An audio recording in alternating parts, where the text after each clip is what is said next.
नमस्कार. आज आपण छत्रपती शिवाजी महाराज यांची चरित्रकथा बघूयात. कमीत कमी वेळात महाराज या धाडसी मोहिमा यशस्वी करीत आहेत.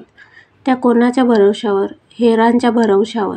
हेरांनी आणलेल्या बिनचूक माहितीवर त्यांचे आराखडे आखले जात होते. त्या हेरांच्या कामगिरीचा तपशील आपल्याला मिळत नाही. मोहिमेचे यश आणि मोहिमेचे तपशील लक्षात घेऊनच हेरांनी केलेल्या कामगिरीचा अंदाज आपल्याला करावा लागतो. प्रसिद्धी आणि मानसन्मान यापासून अलिप्त राहून हे हेर आपापली कामे धाडसाने अन कित्येकदा जीवावर उदार होऊन अन कित्येकदा जीव गमावूनही कडव्या निष्ठेने अन कोणाच्या कौशल्याने करीत होते. अशी माणसे साथीला असली तर शिवाजी महाराज सार्वभौम सिंहासन निर्माण करू शकतात, नाहीतर ती अयशस्वी होतात. पेशवाईच्या अखेरच्या काळात चतुरसिंग भोसले आणि इंग्रजांच्या प्रारंभीच्या काळात क्रांतिकारक उमाजी नाईक खोमणे हे दोन पुरुष शिवशाहीचा विचार डोक्यात ठेवून धडपडत होते. दोघांनाही अखेर मृत्यूला सामोरे जावे लागले. पहिला आमच्याच कैदेत तळमळत मरण पावला, दुसरा इंग्रजांच्या कैदेत पडला आणि फाशी गेला. हे दोन अयशस्वी वीर शिवाजी महाराजच नव्हते का? पण यश आले नाही. अज्ञातात राहून स्वराज्याची कामे करणाऱ्या शिवकालीन हेरांचे वाचन, मनन आणि अनुकरणही आम्ही केले पाहिजे. असं केल्यानं काय होईल? आमच्या आकांक्षांना खरंच गगनठेंगणं ठरेल. महाराज माणसं माणिक मोत्याप्रमाणेच निरखून पारखून घेत असत. त्यात ते 99% यशस्वीही ठरले. पण तरीही दक्षता घ्यायची ती घेतच असत. सिंहगडाला जसवंतसिंगाचा वेढा पडण्यापूर्वी का कोण जाणे, पण सिंहगडावरती फितवा फितुरीचा संशय शिवाजी महाराजांच्या मनात डोकावला. त्यावेळी महाराज स्वतः सिंहगडावर जाऊन आले.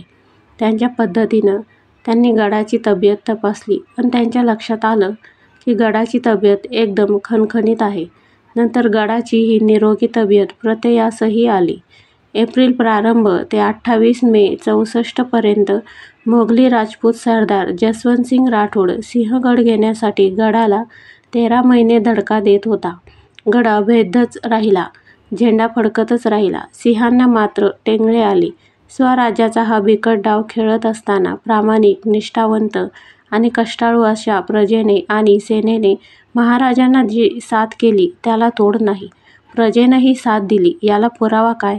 शाहिस्तेखानच्या आणि नंतर मिर्झा राजा जयसिंगाच्या स्वराज्यावरील चाललेल्या अतिरेकी आक्रमणाच्या काळात मावळातील प्रजा सर्व सोसून शरणागतीचा विचारही मनात न आणता लोहस्तंभासारखी उभी राहिली.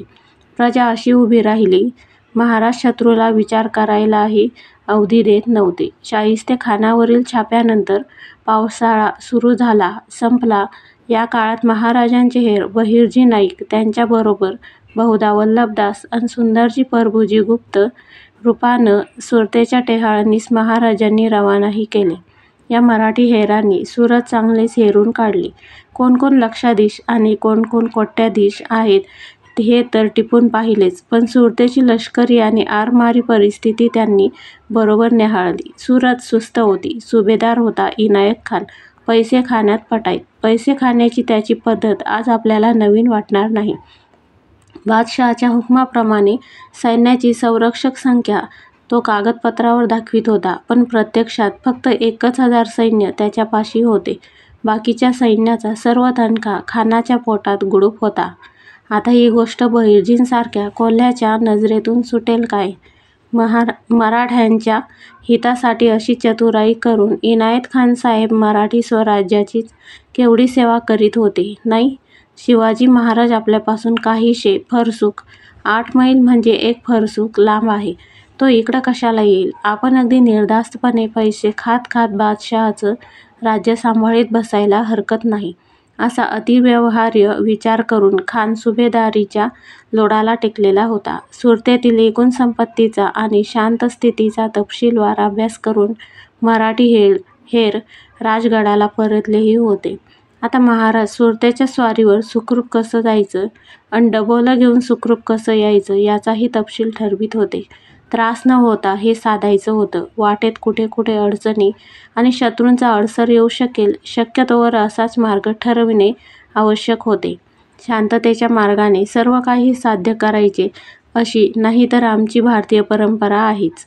राजगड, त्र्यंबकेश्वर, जव्हार, गणदेवी, उधना ते सुरत असा हा सामान्यतः मार्ग होता. साधारणपणे हा मार्ग सह्याद्रीच्या घाटवाटातून आणि जंगलातून जाणारा आहे.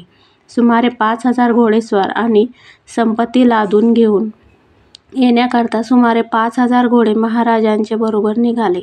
महाराज सुरत काबीज करायला निघालेले नव्हते. शक्यतो रक्तपात न करताच खंडणी मिळवण्यासाठी ते जात होते.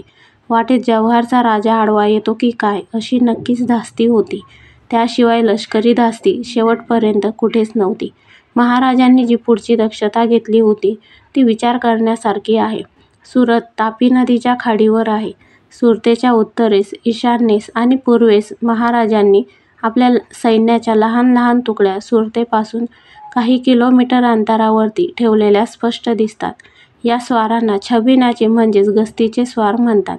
सुरतेतील आपला कार्यभाग पूर्ण होईपर्यंत उत्तर आणि पूर्व बाजूंनी मोगलांचे कोणी सरदार आपल्यावर चालून येऊ नयेत अशी रास्त अपेक्षा त्यांची होती. पण समजा अहमदाबाद, पाटण, पावागड, सोनपट वा बुऱ्हाणपूर येथे मोगली ठाणी होती. त्या ठाणेदारांनी आपल्याला विरोध करण्यासाठी चाल केली तर त्या संभाव्य मोगली हल्ल्याची वार्ता आपल्याला खूप आधीच अचूक कळावी ही योजना महाराजांनी केलेली होती. अन तसेच घडले. महाराज त्र्यंबकेश्वरहून दिनांक 1 जानेवारी 1664 रोजी जव्हारपाशी शिरपाव येथे पोहोचले. सुदैवाने जव्हारच्या राजाने महाराजांना अजिबात विरोध केला नाही. महाराज उधना उर्फ उटना या ठिकाणी 5 जानेवारी 1664 रोजी म्हणजे सुरतेपासून अवघ्या 10 किलोमीटरवर पोहोचले. सुरतेचा सुभेदार इनायत खान पूर्ण गाफील होता. जगाचा नियमच आहे, गाफील का जो माल है वो अक्लमंद का खुराक है. सुरत बंदर हे मोगल साम्राज्याचं आर्थिक वर्म होतं. सुरतेत येणाऱ्या मालावर बादशहाला प्रचंड जकातीचे उत्पन्न मिळत असे. सुरत ही जागतिक कीर्तीची बाजारपेठ होती. येथील जकातीचे उत्पन्न जहाआरा बेगम, औरंगजेबाची बहीण हिला मिळत असे. म्हणजे आता महाराजांनी मोगलांच्या नाकावरच नेम धरला होता.